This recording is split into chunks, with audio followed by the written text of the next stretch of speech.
Assalamu alaykum muhtaram televizor ko'ruvchilar. Ko'rayotganinglar Erkin Osiyo radiosi to'g'ri televiziyasining haftalik xabarlar programmasi. Erkin Osiyo radiomuzdagi barliq ishchi xizmatchilar nomidan dunyoning har qaysi joylarida yashayotgan Uyg'urlarga Qurban hayitlik salom yo'llaymiz. Bayraminglar qutlug' bo'lsin. Qutlug' bo'lsin. Men Gulchehra. Men Erkin. Dünya Uyghur Qurultayı raisi Rabia Qadir xonim Qurban hayitlik ziyoratimizni qabul qilib, Uyg'ur xalqiga jumladan butun dunyo musulmonlariga hayitlik salom yo'lladi.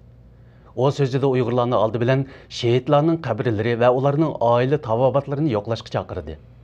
Rabia Qadir xonim yana Uygurlarning qattiq cheklimlariga qaramay hayitni xo'shallik ilikida o'tkazishga tirishayotganligini bildirdi.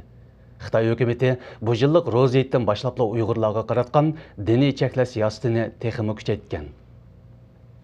Uyghur yaqinqi zaman tantarbiya sohasidagi mashhur mashhavul Abdukim Abdurshid bu yil 10 ayning 23 kuni 54 yoshida kasal sababi bilan olamdan o'tdi. Abdukim Abdurshid 20 yillik jafoliq tirishish natijasida 20 dan ortiq yetishgan bokschini yetishtirgan. U tarbiyalagan bokschilar ilgari oxir bo'lib 5 qitim Sidney, Afina ve Beijing qatarlıq şəhərlərdəki olimpik müsabiqələrə qatnaşqan. Uyğurlar üçün g'urur və şan-şərəf quşqan edi. Onun tonulğan şagirdi Abdüşkür ustazının izini besishqa tirishadiganligini bildirdi.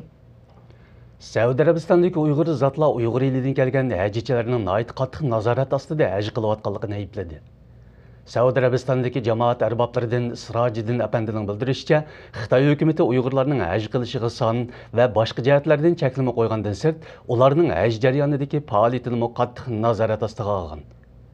Doiralar Uyg'urlarning pasportini yig'ib, ularning mehmonxona sirtiga chiqishi, chet elliklar bilan so'zlashishi, xohlagan joyini topib qilishi, yerlik Uyg'ur muhojirlar bilan uchrashishi va bozor aylanishini ma'ni qilgan.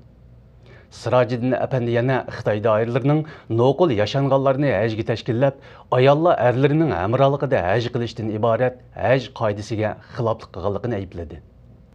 Bu yil 10 ayning 8 kuni Atish shahrining To'pi rayoni, ya'ni Tojikiston chegarasidagi birinchi ambarga o't ketib, 100 dan ortiq Uyg'ur savdogarning meli kuyib ketdi.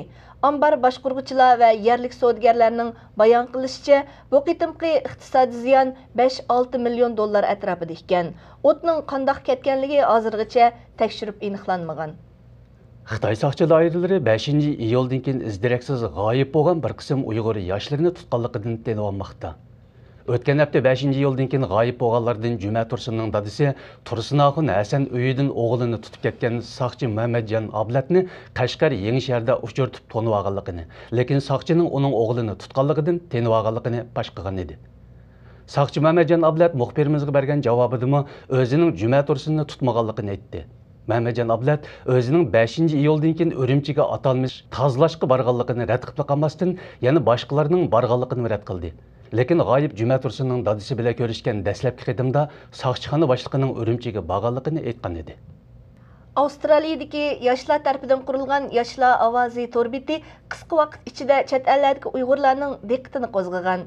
Torbat qurg'uvchilaridan biri Umid ziyoratimizni qabul qilib, Uyg'ur milliy mavjudiyatining asosi bo'lgan din, til va madaniyatni yoshlar orasida umumlashtirish maqsadida bu torbetini qurganligini bildirdi. Torbatni inglizcha va uyg'urcha ikki tilda nashr qilgan bo'lib, torbetida Uyg'urlarga munosabatlik maqolalar, Uyg'ur tili darsligi va suhbat xotiralari berilgan. Muhtaram televizor ko'ruvchilar, yuqorida Erkin Osiyo radiosi to'g'ri televiziyasining haftalik xabarlar programmasini ko'rdinglar. Diqqat berganinglarga rahmat. Kelar hafta ko'rishguncha omon bo'lgaysizlar. Xayr xo'sh. Xayr xo'sh.